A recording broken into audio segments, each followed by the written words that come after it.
Good afternoon friends. मी युवराज शंकर सुरळकर, जामनेर, जिल्हा Jalgaon. Learn English easily या उपक्रमामध्ये तुम्हा सर्व मित्रांचं पुनश्च आज 16व्या दिवशी हार्दिक स्वागत करतो.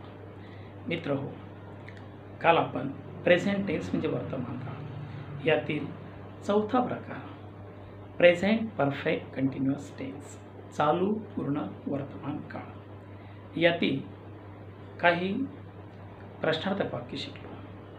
कालचं आपलं वाक्य होतं, have I been singing a song, मी गाणं गात आलेलो आहे का. या प्रकारची वेगवेगळी क्रियापदे घेऊन वेगवेगळे वाक्य आपण तयार केले.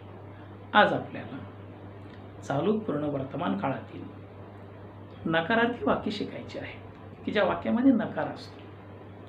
बघा, आपलं वाक्य होईल, I have not been singing a song, मी गाणं गात आलेलो नाही. We have not been singing a song, आम्ही अनेक जणी गाणं गात आलेलो नाहीत. You have not been singing a song, तू गाणं गात आलेला नाहीस. You have not been singing a song, तुम्ही अनेक जण गाणं गात आलेले नाही. He has not been singing a song, तो गाणं गात आलेला नाही. She has not been singing a song, ती गाणं गात आलेली नाही. It has not been singing a song, ते बाळ गाणं गात आलेलं नाही. They have not been singing a song, ते अनेक जणी किंवा अनेक जण गाणं गात आलेले नाहीत.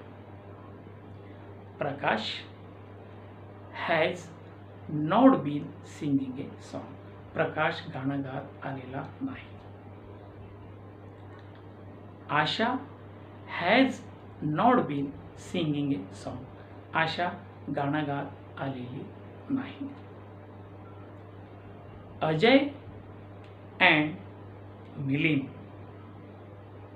have not been singing a song, Ajay आणि मिलिंद गाणं गात आलेले नाहीत. Sumanbai and सुभाबाई have not been singing a song, Sumanbai आणि सुभाबाई गाणं गात आलेल्या नाहीत. People have not been singing a song, लोक गाणं गात आलेले नाही. या प्रकारे मित्र हो, अनेक वाक्य आपल्याला तयार करता येतात. चला आपण अजून एक क्रियापद घेऊया. अतिशय सोपं असं क्रियापद COMB, कोंब. कोंब म्हणजे केस विंचरणे. त्याला ING प्रत्यय लागला की कोंबिंग असा शब्द तयार होतो. कोंबिंग म्हणजे केस विंचरत आहे.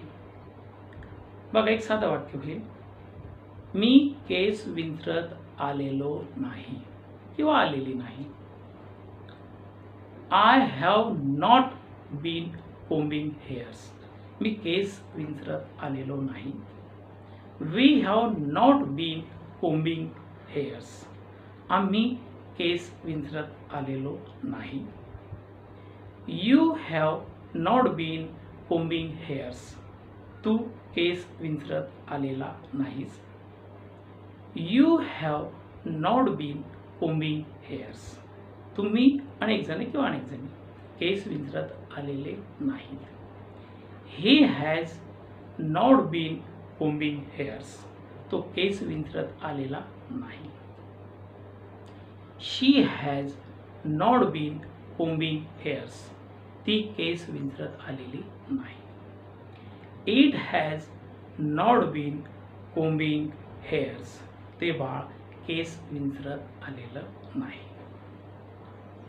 They have not been combing hairs, ते अनेक जण ते अनेक जणी केस विंचरत आलेले नाहीत किंवा आलेल्या नाही. बघा, अजून काही नामं आपण या ठिकाणी घेऊया. Raghunath and Arjun have not been combing hairs. Raghunath आणि अर्जुन केस विंचरत आलेले नाही.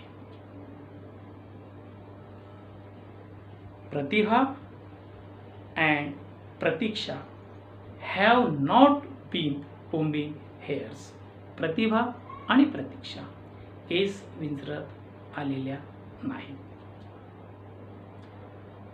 Satish has not been combing hairs. Satish केस विंचरत आलेला नाही. Girls have not been combing hairs. मुली केस विंचरत आलेल्या नाहीत. Radhabai has not been combing hairs. Radhabai केस विंचरत आलेली नाही. बघा मित्रो, या प्रकारची अनेक वाक्य तयार आपल्याला करता येतात. फक्त वाक्यातील कर्ता, क्रियापद आणि कर्म यांचा क्रम लक्षात आपल्याला ठेवायचा आहे. बघा, चालू पूर्ण वर्तमान काळामध्ये नकारार्थी वाक्य तयार करायचं असेल तर सुरुवातीला आपण काय घेतलं? आधी कर्ता घेतला. कर्त्यानंतर हॅव किंवा हॅज घेतलं. त्यानंतर एनओटी नॉट या शब्दाची योजना केली. त्यानंतर BEEN बीन हे बीचं पास्ट पार्टिसिपल घेतलं आपण भूतकाळी रूप.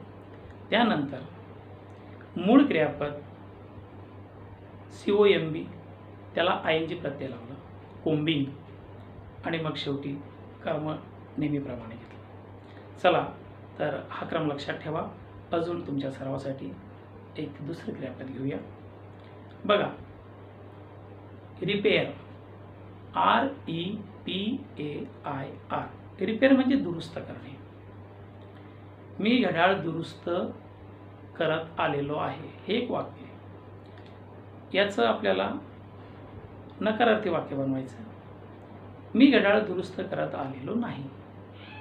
किती साधी सरळ रचना आहे. बघा, हेच वाक्य आपण इंग्रजीमध्ये अनुवादित करूया. I have not been repairing watch. मी घड्याळ दुरुस्त करत आलेलो नाही. We have not been repairing watch. आम्ही घड्याळ दुरुस्त करत आलेलो नाही. You have not been repairing watch. तू घड्याळ दुरुस्त करत आलेला नाहीस. You have not been repairing a watch. तुम्ही अनेक जण किंवा अनेक जणी घड्याळ दुरुस्त करत आलेले नाही. He has not been repairing a watch. तो घड्याळ दुरुस्त करत आलेला नाही. She has not been repairing a watch. ती घड्याळ दुरुस्त करत आलेली नाही. It has not been repairing a watch. ते बाळ घड्याळ दुरुस्त करत आलेलं नाही. They have not been repairing a watch. ते अनेक जणी घड्याळ दुरुस्त करत आलेल्या नाही. Dinkar has not been repairing a watch. Dinkar घड्याळ दुरुस्त करत आलेला नाही. Kaushalyabai has not been repairing a watch. Kaushalyabai घड्याळ दुरुस्त करत आलेली नाही. Namdev and Pundalik have not been repairing a watch. Namdev आणि पुंडलिक घड्याळ दुरुस्त करत आलेले नाही. Gayabai and Devkabai have not been repairing a watch. Gayabai आणि देवकाबाई घड्याळ दुरुस्त करत आलेल्या नाहीत. Boys have not been repairing a watch. मुलं घड्याळ दुरुस्त करत आलेले नाहीत. बघा मित्र हो, अतिशय सोपी रचना आपण या ठिकाणी केली. अजून तुमच्या सरावासाठी एक वेगळं क्रियापद या ठिकाणी घेऊया. BLOW blow. ब्लो म्हणजे वाजवणे किंवा वारा वाहणे असा वेगवेगळा अर्थ या क्रियापदाचा होतो. आपण या ठिकाणी वाजवणे या अर्थाने या क्रियापदाचे वाक्य तयार करूया. BLOW blow. ब्लो म्हणजे वाजवणे, एखादी वाद्य वाजवणे. ब्लोविंग ट्रम्पेट, ट्रम्पेट वाजवणे. बघा, मी ट्रम्पेट वाजवत आलेलो नाही, असे आपल्याला नकारार्थी वाक्य तयार करायचे आहे. I have not been blowing trumpet, मी ट्रम्पेट वाजवत आलेलो नाही. We have not been blowing trumpet, आम्ही ट्रम्पेट वाजवत आलेलो नाही.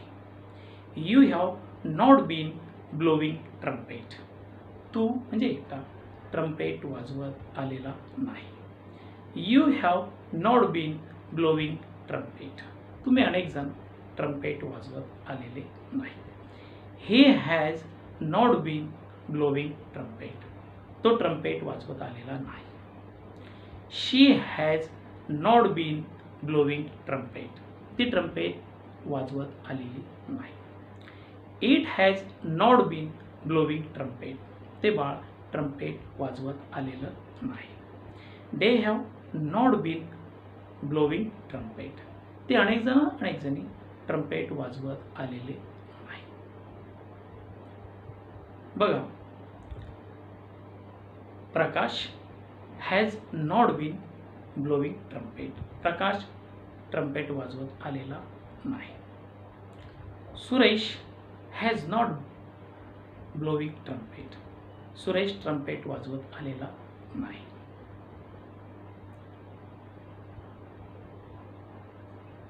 Samiksha and Diksha have not been blowing trumpet, Samiksha आणि दीक्षा ट्रम्पेट वाजवत आलेल्या नाही. Anjanabai and Ranjanabai have not been blowing trumpet, Anjanabai आणि रंजनाबाई ट्रम्पेट वाजवत आलेल्या नाहीत. People have not been blowing trumpet, लोक ट्रम्पेट वाजवत आलेले नाहीत. बघा मित्रांनो, या प्रकारे आपण वेगवेगळी क्रियापदे घेऊन अनेक वाक्य तयार करू शकतो. आज आपण या ठिकाणी थांबूया. मित्रहो, तुम्ही खूप सराव करा, मी वारंवार तेच सांगतोय. अतिशय साध्या आणि सोप्या भाषेमध्ये तुम्हाला मी काळ समजावून सांगत आलेलो आहे.